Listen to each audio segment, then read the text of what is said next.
벚꽃은 일본 꽃인 줄 알았는데 알고 보니까 그게 아니더라. 실제로 자생하는 그 벚꽃을 찾아냅니다.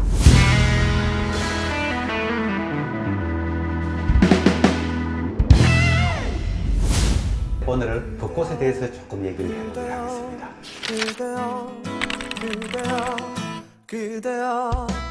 벚꽃 참 예쁘죠. 자, 근데 이 벚꽃이라는 게 사실은 말이죠, 우리한테 좀 찝찝한 그런 감이 있죠.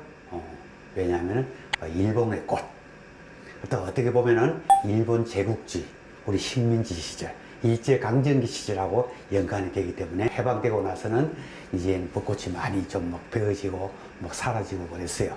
세계 제2차 대전 말기에 가미가제 특공대 때 그 벚꽃을, 그 죽으러 간 자살 특공대 그 젊은이들에게 그 벚꽃을 주면서 어떻게 보면은 잘 돌아가시라 이 말이겠죠. 막 그런 아주 좀 우리에게는 좀 별로 아름답지 못한 그런 역사가 있는 게 바로 벚꽃입니다.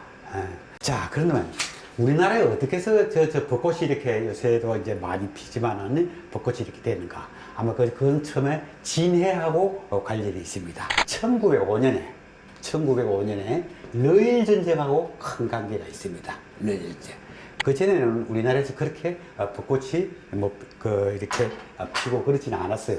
원래 러일 전쟁은 1904년에 시작이 됩니다. 1904년에 요동반도 쪽에서 전쟁이 일어나고 이래가지고 서로 피튀기면서 싸우다가 아마 일본이 조금 이제 좀 어느 정도 좀 승세를 굳히게 됩니다. 근데 러시아에 있을 때 뭐냐? 바로 러시아 최고의 함대인 발틱 함대를 파견하게 되는 겁니다. 발틱 함대가 어디로 향하느냐 하면은 블라디보스톡으로 향하게 됩니다. 블라디보스톡. 그게 바로 싸우러 오는 게 아니라 일단 블라디보스톡에서 가가지고 거기서 전열을 재정비해가지고 바다에 대한 제해권을 잡는다. 그래가지고 일본한테 나중에 이기자. 그런 작전이었습니다. 그래서 그 발틱 함대가 저 페트르스부르크 옆에 있는 인근 항에서 출발을 해가지고 어디라면 유럽을 돌아서 저 남아프리카 공화국까지 돌아서 정말 지구를 거의 반바퀴 이상 도는 아주 7개월이 걸렸습니다. 1904년 10월 달에 출발을 해가지고 5월 달에 그 다음에 5월 달에 도착을 했는데, 그때 이 블라디보스톡에 가는 발틱 함대가 세 가지 길이 있었습니다.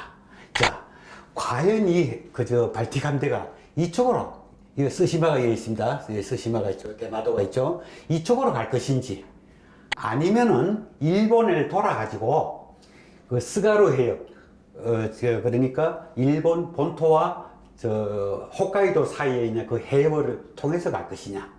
그렇지 않으면 그 위에 홋카이도와 사할린 사이에 소야 해협이라는 게 있습니다.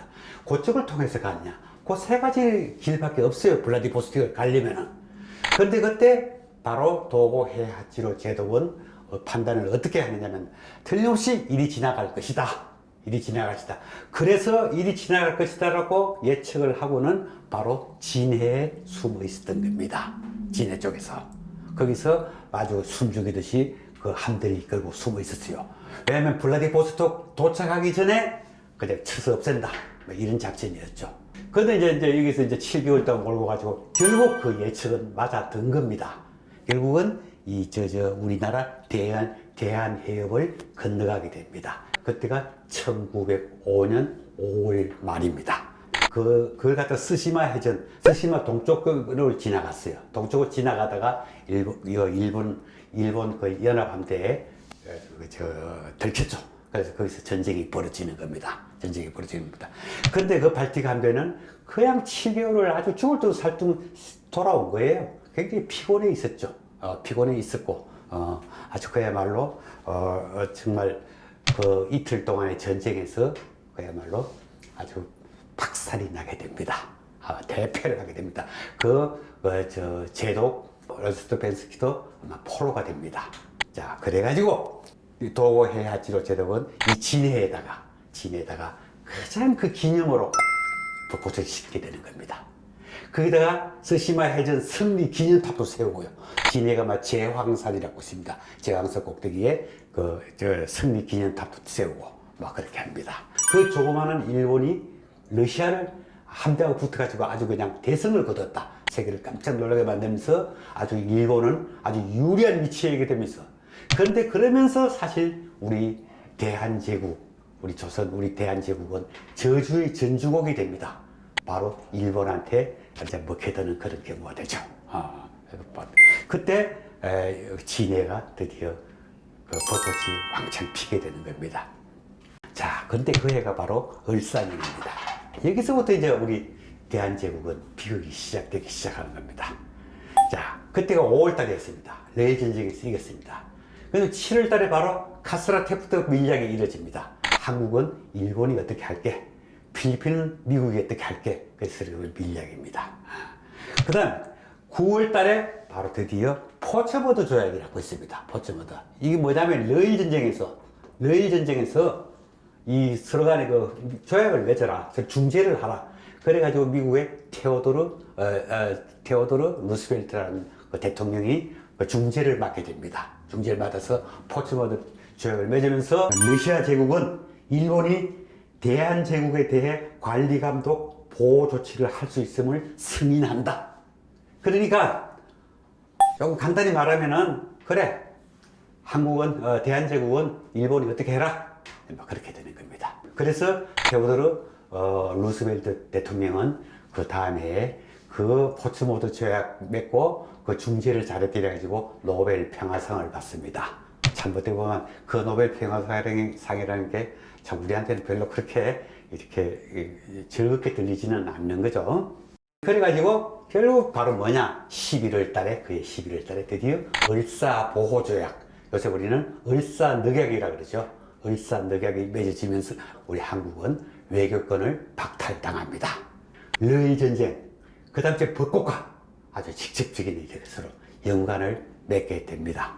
그것이 바로 을사조약입니다. 그래서 뭐 그 당시에 이런 말이 있죠. 요새 을씨년스럽다, 을씨년스럽다. 그러면 그 을사년스럽다, 뭐 그애처럼 그게 뒤숭숭하다, 뭐 그런 뜻에서 나왔다고도 하는데, 뭐 물론 또 다른 의견도 뭐 있습니다. 그리고 그 당시 요새 얘기를 하자면은 정로환이라는 약이 있죠. 정로환은 그 당시 러일 전쟁 때, 뭐 그때만 해도 지금과 위생이 굉장히 안 좋았을 거 아니에요.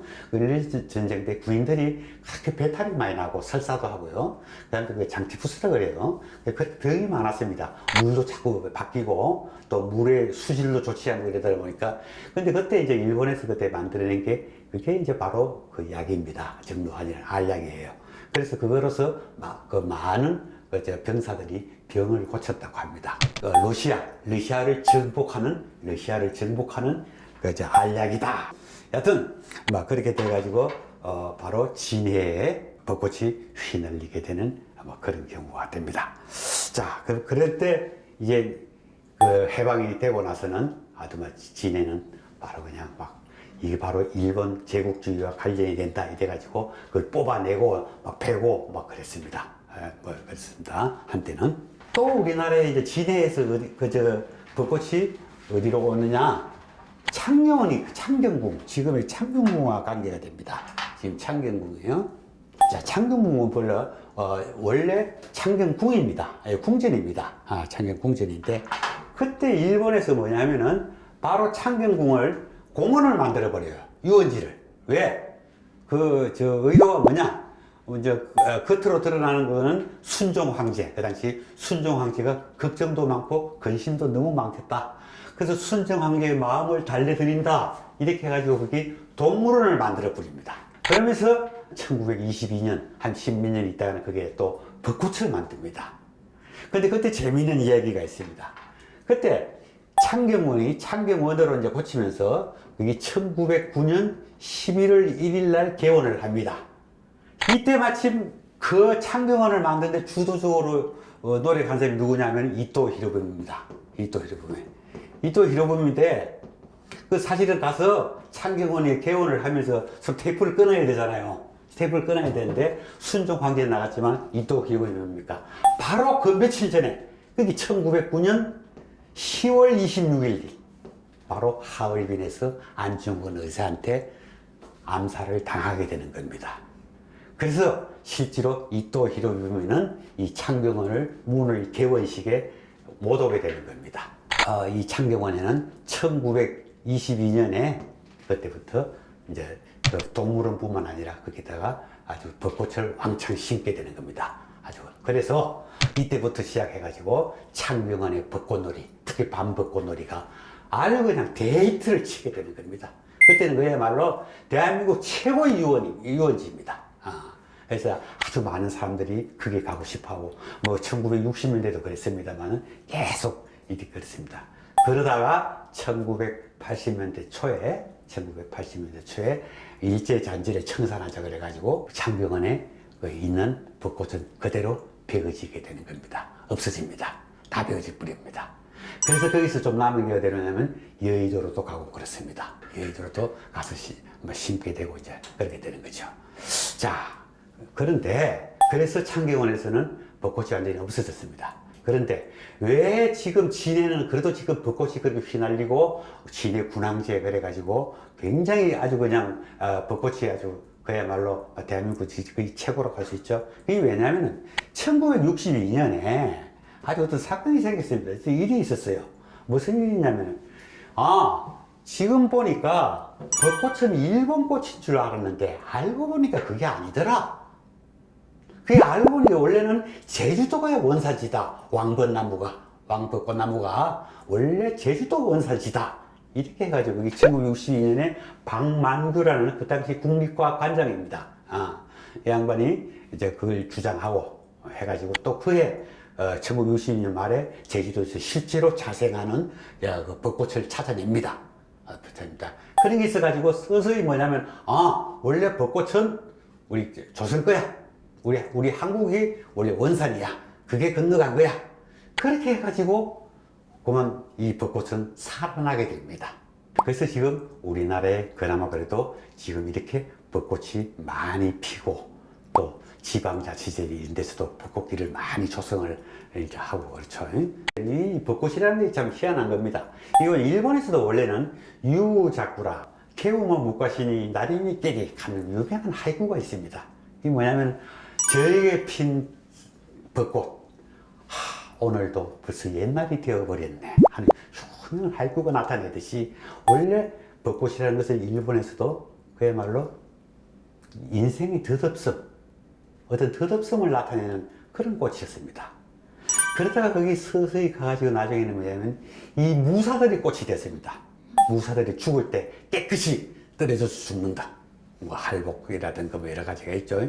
그 사무라이 정신을 나타내는 막 그런 꽃이 되기도 했고, 그러다가 이 나중에는 소위 말해서 자살 특공대한테 바치는 그런 꽃까지도 된 게 바로 벚꽃입니다.